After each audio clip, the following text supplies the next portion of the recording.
गो। Good morning. Matrix के series में हम एक बार फिर से न्यू वीडियो के साथ आए हैं। आज का टॉपिक है ऑर्थोगोनल मैट्रिक्स।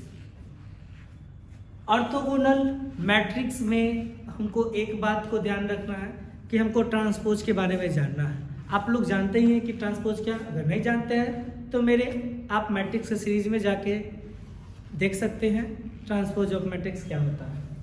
ऑर्थोगोनल मैट्रिक्स क्या होता है वो हम जानते हैं कि एक नॉन सिंगुलर स्क्वायर मैट्रिक्स होना चाहिए। नॉन सिंगुलर की बात आई तो नॉन सिंगुलर मैट्रिक्स क्या होता है, जिसका डिटर्मिनेंट का वैल्यू नॉट इक्वल्स टू 0 होता है, उसी को हम नॉन सिंगुलर मैट्रिक्स बोलते हैं।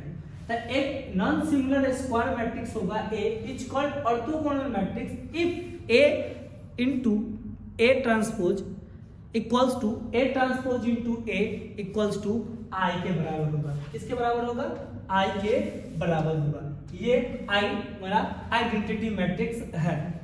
दूसरी बात इसमें हम देखेंगे क्या कि आपका जो इसका कोई भी अगर ऑर्थोगोनल मैट्रिक्स है तो ऑर्थोगोनल मैट्रिक्स का sum of the square of element in any row, मतलब कि किसी भी रो का एलिमेंट को आप स्क्वायर करके सम करते हैं तो वो ऑलवेज 1 आएगा।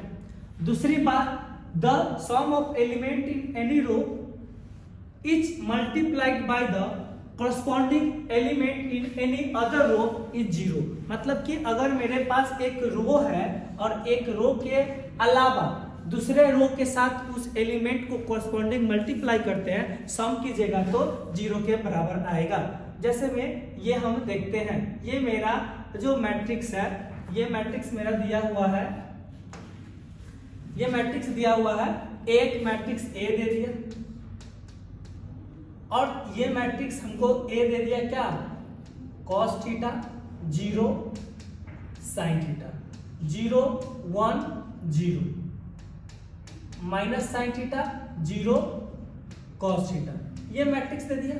इसका जब हम क्या किए, A ट्रांसपोज किए, जब A ट्रांसपोज करेंगे तो ये मेरा क्या हो जाएगा, cos theta 0 sin theta 0 1 0 minus sine theta 0 cos theta. और जब हम इसका A इंटू A डैश निकालेंगे, क्या निकालेंगे, A इंटू A ट्रांसपोज जब हम निकालेंगे तो ये देखिए, फर्स्ट रो को फर्स्ट कॉलम से मल्टीप्लाई करेंगे तो मेरा आ जाएगा cos स्क्वायर थीटा और plus sign square theta first, उसके बाद फर्स्ट को सेकेंड से कीजिएगा तो ये टर्म आएगा 0, फिर उसके बाद फर्स्ट को आप थर्ड से कीजिएगा तो ये आएगा 0, सेकेंड को आप फर्स्ट से कीजिएगा तो ये आएगा 0, उसके बाद ये वाला टर्म को इससे मल्टीप्लाई कीजिएगा तो यहाँ पे 1, यहाँ पे ये 0, ये मल्टीप्लाई कीजिएगा, आपको ये मल्टीप्लाई फर्स्ट से कीजिएगा तो minus cos theta sine theta plus sign theta into cos theta, ये भी 0, ये भी 0 आ जाएगा और लास्ट में क्या आ जाएगा, minus minus sine square theta, मतलब कि साइन स्क्वायर थीटा और प्लस cos स्क्वायर थीटा। ये मेरा मल्टीप्लीकेशन, आप इस दोनों को मल्टीप्लाई करके देख सकते हैं, ये रिजल्ट आएगा, मतलब ये रिजल्ट आ गया 1 0 0 0 1 0 0 0 1, मतलब किसके बराबर आ गया, I के बराबर आ गया। आइडेंटिटी मैट्रिक्स कि मतलब ये जो मैट्रिक्स हमको दिया हुआ है, ये मैट्रिक्स क्या है, आपका एक ऑर्थोगोनल मैट्रिक्स दिया हुआ है। जब ये ऑर्थोगोनल है तो इसका प्रॉपर्टी देखिए कि किसी रो को स्क्वायर कीजिए, मतलब कि हम इस रो को स्क्वायर करते हैं, क्या आ जाएगा, cos square theta plus 0 plus sign square theta, cos square theta plus sign square theta क्या होता है, 1 के बराबर होता है। कोई भी रो ले लीजिए, ये ले लीजिए 0 का स्क्वायर प्लस 1 का स्क्वायर प्लस 0 का स्क्वायर 1 होगा, minus sine square theta plus 0 plus cos square theta sine square theta plus cos square theta 1 होता है। या आप दो रो लीजिए, अब करस्पॉन्डिंग मल्टीप्लाई कीजिए, cos theta into 0 0 into 1 sine theta into 0 0 के बराबर हो जाएगा, या cos theta into minus sine theta तो minus sine theta into cos theta और sine theta into cos theta, ये भी 0 के बराबर आएगा।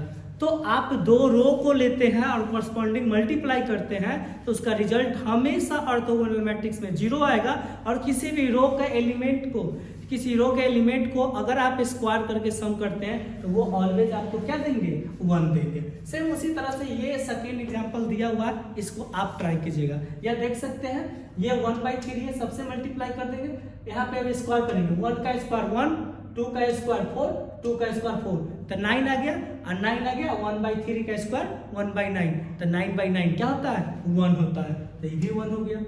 या आप देखिए 2 × 1 2, 2 × 1 2 4, इंटू 2 × -2 -4, 4 - 4 0 के बराबर होता है। तो दो रो के अगर हम कॉरस्पॉन्डिंग मल्टीप्लाई करते हैं तो वो भी मेरा क्या देके जाएगा, 0 जाएगा। तो ये ऑर्थोगोनल का प्रॉपर्टी है। तो ये आप याद रखिएगा कि अगर किसी भी रो के एलिमेंट को स्क्वायर करके ऐड करते हैं तो वो ऑलवेज 1 आएगा, और किसी दो रो को उठाते हैं आपको, उसको अगर एक दूसरे से मल्टीप्लाई करते हैं कॉरस्पॉन्डिंग एलिमेंट के साथ तो वो ऑलवेज क्या होगा, रिजल्ट 0 होगा। ऑर्थोगोनल पे एक थ्योरम है, वो हम थ्योरम देखते हैं। वो थ्योरम आपका क्या है, prove that every orthogonal matrix is non singular. कह रहा है कि अगर जो भी ऑर्थोगोनल मैट्रिक्स होगा उसका डिटर्मिनेंट का वैल्यू 0 नहीं होगा, नॉन सिंगुलर होगा, मतलब कि नॉट इक्वल्स टू 0 आएगा। ये हमको प्रूव करना है। तो ए भी एनी ऑर्थोगोनल मैट्रिक्स, हम मान लीजिए कि ए एक ऑर्थोगोनल मैट्रिक्स है, और ए डैश, यहाँ पे ए डैश मेरा क्या हो गया, with the transpose of A है। हमको शो करना है, we want to show that A is non singular matrix.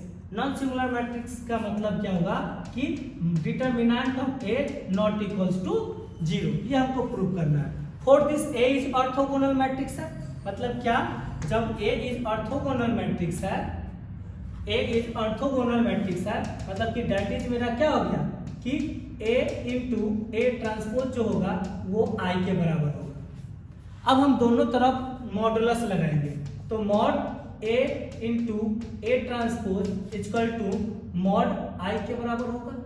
ये हम लोग क्या जानते हैं कि ए बी का mod A into mod B के बराबर होता है। तो ये क्या हो जाएगा, mod A into mod A transpose equal to, और डिटर्मिनेंट आई का मॉडुलस डिटर्मिनेंट किसके बराबर होता है, 1 के बराबर होता है। तो ये मेरा क्या हो गया, 1 हो गया। दूसरी बात, determinant of A equals to determinant of A transpose होता है, हम यहाँ पे लगाएंगे। तो determinant of A into determinant of A dash जो होगा वो किसके बराबर होगा, 1, मतलब कि ये जो हो गया आपका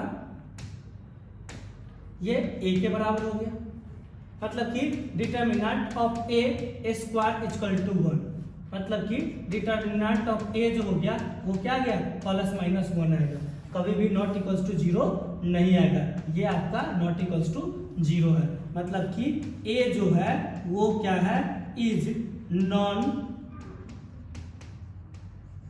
सिंगुलर मैट्रिक्स। तो ये मेरा प्रूफ हो गया। ये दो बात हम लोग जानते हैं कि mod of A into B equals to होता है mod of A into mod of B के बराबर में। मॉडुलस जो होता है आइडेंटिटी मैट्रिक्स, डिटर्मिनेंट जो होता है वो 1 के बराबर होता है। डिटर्मिनेंट ऑफ ए जो होता है डिटर्मिनेंट ऑफ ए ट्रांसपोज के इक्वल होता है। तो हमको प्रूफ हुआ कि एवरी ऑर्थोगोनल मैट्रिक्स जो हुआ वो क्या कितने के बराबर हो गया आपको, कि एवरी ऑर्थोगोनल मैट्रिक्स जो होता है वो नॉन सिंगुलर होता है, मतलब कि उसका डिटर्मिनेंट का वैल्यू जो आएगा वो ऑलवेज आपका क्या होगा, not equals to 0। Next question देखते हैं। ये transpose of orthogonal matrix is orthogonal,